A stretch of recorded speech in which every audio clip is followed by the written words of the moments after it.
Cette séance de travail entre la ministre des Transports, de l'Aviation civile et de la Marine marchande, Ingrid Ebouka-Babakas, et le personnel de la Direction générale de la Marine marchande a permis à la patronne de ce département ministériel précité de s'imprégner des réalités auxquelles fait face cette structure en vue de trouver les pistes de solutions aux problèmes qui minent le bon fonctionnement de cette entité publique. L'un des piliers du secteur des transports, la direction de la Marine marchande, par le biais de son directeur général, Saline, a la vision du gouvernement pour l'amélioration des infrastructures en faveur de la redynamisation de l'économie nationale.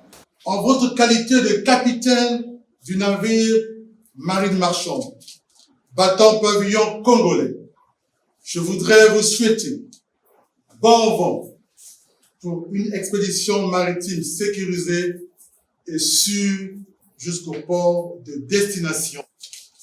En ma qualité de président du comité des experts de l'OMAOC, je voudrais saisir cette opportunité pour vous exprimer tout mon profond dévouement à vous assister dans l'exercice de votre mandat à la présidence de l'Organisation maritime de l'Afrique de l'Ouest et du Centre, notre outil d'intégration régionale regroupant 25 États membres en matière de transport maritime.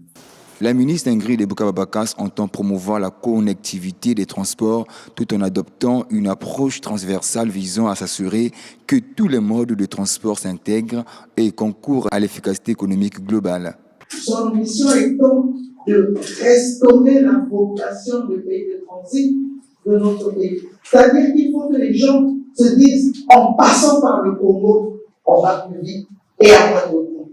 En passant par le Congo, je n'ai plus de problème de transporter ma marchandise pour que les gens puissent circuler dans les meilleures conditions, dans les conditions de sécurité. Donc, tout cela, je l'ai dit.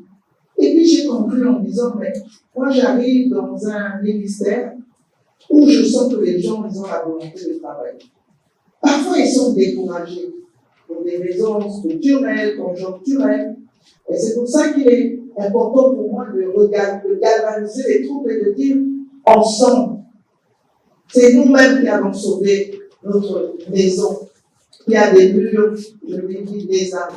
Pour la ministre des Transports, de l'Aviation civile et de la Marine marchande, le transport maritime doit principalement relever les défis liés aux conclusions de l'audit réalisé par l'Organisation maritime internationale.